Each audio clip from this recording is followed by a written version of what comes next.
Bom dia, pessoal. Hoje eu queria apresentar para vocês, infelizmente vai ser nesse formato digital que eu também não estou muito acostumado. Na verdade, eu nunca usei esses programas, então eu ainda estou aprendendo a configurá-los. Então desculpem se tiver algum problema técnico no meio, como som baixo ou com ruído, que essa configuração foi a melhor que eu consegui.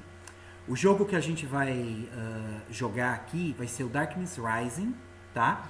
E eu estou fazendo esse sistema digital porque eu não tenho ele impresso ainda.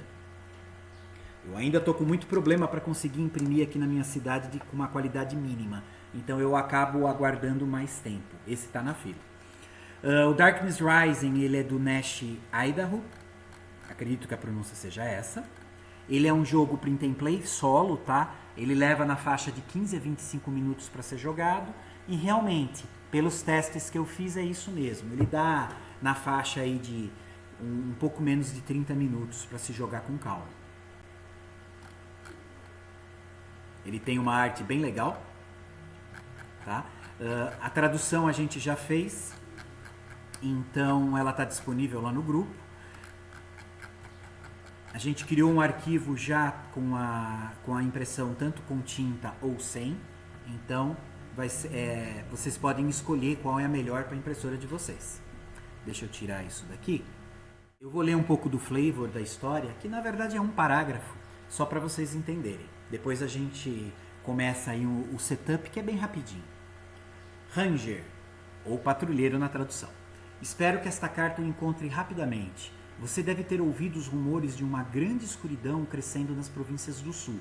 Os rumores são verdadeiros. Há um exército enorme concentrado nas fronteiras e uma praga maléfica está se espalhando por todo o país. Rezamos para que você possa salvar o povo das vilas do sul, de Gadlek, e consiga levá-los para um local seguro. Basicamente, a história é essa, tá? A gente tem a heroína, que a gente vai estabelecer os dados iniciais dela aqui, e ela vai ter que percorrer, é a missão dela, ela vai começar nessa cidade com a bandeira azul, ela vai ter que literalmente encontrar e proteger os aldeões que estão nessas cidades e levá-los para essa cidade daqui que está com a bandeira vermelha. O problema, como todo jogo tem, né? É que na verdade as forças contrárias, os inimigos, eles se encontram por aqui. E o legal desse jogo é que ele tem uma mecânica que a cada ciclo de jogo, a cada rodada, aparece uma área negra. Então, assim, que vai representar uma dessas regiões, que são esses hexágonos, eles se tornam escuros. Então, a gente não sabe o que tem ali. Normalmente são as forças do mal que tomaram posse daquele terreno. Toda vez que a gente tiver que passar por eles ou o nosso caminho cruzar por essas áreas, a gente tem um combate. Então isso é bem interessante, é uma mecânica bem legal. Bom, os caminhos que a gente vai poder traçar não são livres, né? Não é que a gente vai traçar o caminho que quer. A gente vai sortear o caminho nessa tabelinha aqui embaixo, nessa legenda de caminhos. A gente vai utilizar nesse jogo, são basicamente 5 dados D6, tá? 5 dados de 6 lados. Tá? Essas linhas representam os caminhos de ligação.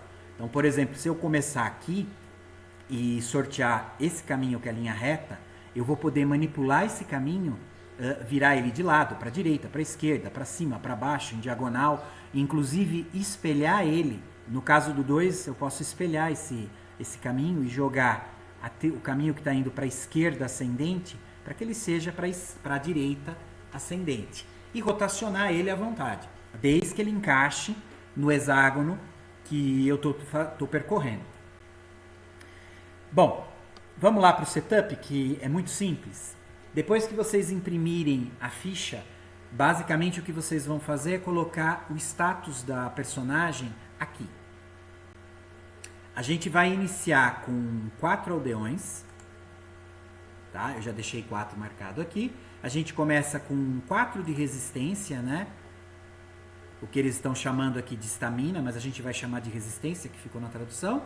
E a gente tem também 2 de armadura, que já está aqui. Basicamente, a configuração é só isso. Tá? Essa marcação, esses dados iniciais, a gente vai alterar durante a partida, Então, não esqueçam de fazer isso a lápis ou com marcadores, um dado, por exemplo, para irem marcando. Aqui do lado a gente tem a experiência, que vai ser utilizada também exatamente para a gente poder gerar o monstro exato para a gente combater. Mas vamos lá. Então, como que vai funcionar? A cada final de combate, a gente vai preenchendo essa tabela, essa trilha da experiência. Esse jogo ele é feito em dois turnos, tá? Então, cada rodada teria 2 fases, digamos assim. A primeira fase é a fase da escuridão. A gente vai preencher um desses hexágonos, né, desse mapa, de preto. Isso vai representar a escuridão avançando sobre esse território. Essa área pintada de preto, onde a escuridão já está presente, ela não pode ser percorrida, tá? Então a gente não vai conseguir passar por ela, exatamente porque a gente não tem como achar a trilha, né, num local totalmente escuro, ainda mais que vai ter inimigos. A gente vai ter que acabar contornando, achar uma forma de contornar esse hexágono obscuro, né, escuro, e achar um caminho alternativo para conseguir chegar onde a gente deseja. Uma coisa interessante é que sempre que um desses caminhos que a gente vai utilizar para andar, ele se encontrar com um hexágono escuro, né, sob escuridão, a gente começa um combate. A segunda fase seria encontrando o caminho. É a fase onde a gente vai realmente começar a percorrer o mapa. O setup pede para a gente começar em qualquer área ao redor da cidade com a bandeira azul. Então a gente pode escolher o hexágono. Aí vai depender da estratégia de vocês. Lembrando que basicamente o que a gente vai fazer nesse jogo é tentar resgatar os aldeões, que eles estão aqui nessas cidades que ficam margeando nessa região, e levá-los para essa cidade que está com a bandeira vermelha. O problema é que isso não é tão fácil quanto parece. Exatamente porque a gente vai ter que, além de tentar evitar essas áreas de escuridão que vão começar a se distribuir no mapa, a gente vai ter que também ter combates onde, inclusive, a gente vai poder usar os próprios aldeões, digamos, como arma. A gente vai ter que sacrificar os aldeões para fazer algumas ações. Mas vocês vão ver isso durante o jogo. Uma dúvida que sempre aparece nesse jogo também, eu só vou mostrar rapidinho, antes de começar a partida de apresentação, né, a simulação dela, para ficar mais clara. Essa iconografia que foi utilizada aqui, por exemplo, nesse bestiário, né, onde tem os monstros que a gente vai enfrentar, a barra representa a separação dos dados. Então, basicamente, isso, por exemplo, essa primeira, a raposa possuída, a gente vai ter que formar esse padrão de dados para poder vencer ela. O padrão de dados significa que essa, em especial, a gente vai precisar de 2 dados, e cada dado vai ter que ter o valor de 1, 2 ou 3, e o segundo a mesma coisa nesse caso. Deixa eu pegar um outro aqui. Esse aqui, o esqueleto.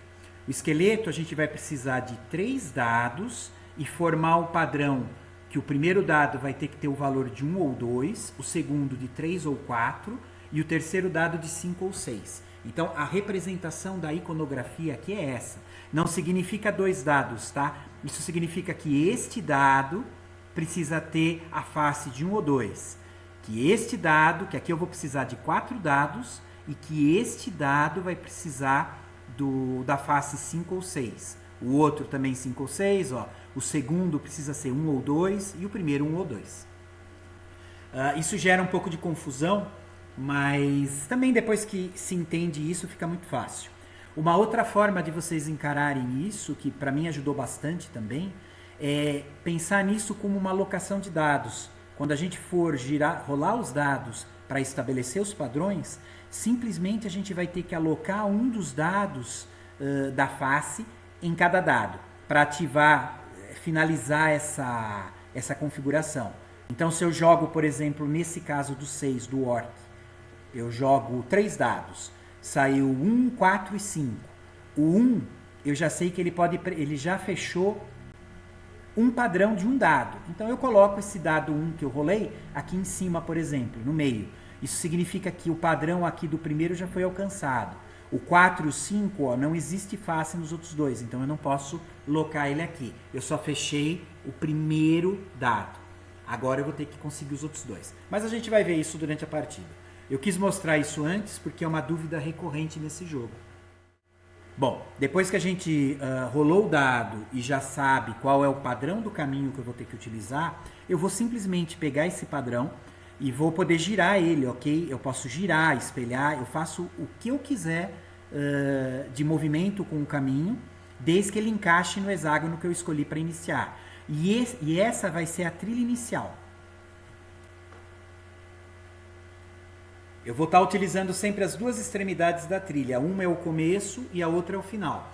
Cada novo caminho que eu sortear em cada nova rodada, eu vou ter que conectar a uma das extremidades do caminho antigo, que significa onde eu estou. Então, se eu colocar esse 2 aqui virado, eu vou ter que utilizar a conexão na próxima rodada do novo caminho. Pelo menos uma conexão vai ter que estar ligado ao final desse caminho. Que é a ideia realmente de que a gente está seguindo uma trilha. E lógico, né, ele pode também se conectar a uma das aldeias aqui. Então cada aldeia pode ser considerada também uma conexão final da trilha que a gente está fazendo. Como eu tinha falado antes, os aldeões eles podem ser sacrificados para a gente alterar o rolamento de dado. Então, se por acaso um desses caminhos vocês não quiserem utilizar ele ou não puderem, vocês simplesmente vão ter que sacrificar o coitado de um aldeão para poder rerolar esse dado e selecionar um outro caminho. Isso vale para o combate também, tá? Então, durante o combate, se vocês quiserem rerolar algum dado, vai ter que ser feito através do sacrifício de um dos aldeões aqui. Bom, pessoal, então eu vou começar. Infelizmente, eu não sei ainda como colocar os dados virtuais aqui. Então eu estou rolando os dados físicos aqui do lado, vocês devem escutar um barulho. A primeira coisa que a gente vai fazer, então, pela ordem do turno, é preencher um espaço preto no mapa. Eu vou realizar então a primeira fase dessa rodada, ou turno, como eles chamam, que é onde a escuridão ela avança. A gente pode colocar essa escuridão em qualquer hexágono que a gente queira no mapa, tá? Eu pelo menos interpreto assim, dá para fazer de outras formas. Mas como nas regras não especifica que tem que seguir algum padrão, seria qualquer um. Então, como exemplo, eu vou pegar uma escuridão. Eu estou deslocando ela para um lugar que eu queira, eu vou colocar ela aqui. Pronto. Deixa eu ver se eu posiciono ela melhor. Aí. Então, a gente já tem uma escuridão posicionada no mapa. A cada rodada iniciada, a primeira fase é fazer surgir uma área de escuridão, representando o avanço dela. A segunda fase é encontrando o caminho. Vamos lá. Então eu vou escolher começar exatamente aqui, né, no lado oposto dessa escuridão, para não correr o risco de já criar uma conexão com ela. Então o que eu vou fazer? Estou começando exatamente neste ponto aqui onde está o mouse. Bom, pessoal, eu vou fechar esse vídeo de setup, que nem precisava ser tão longo, mas eu preferi apresentar o básico para vocês.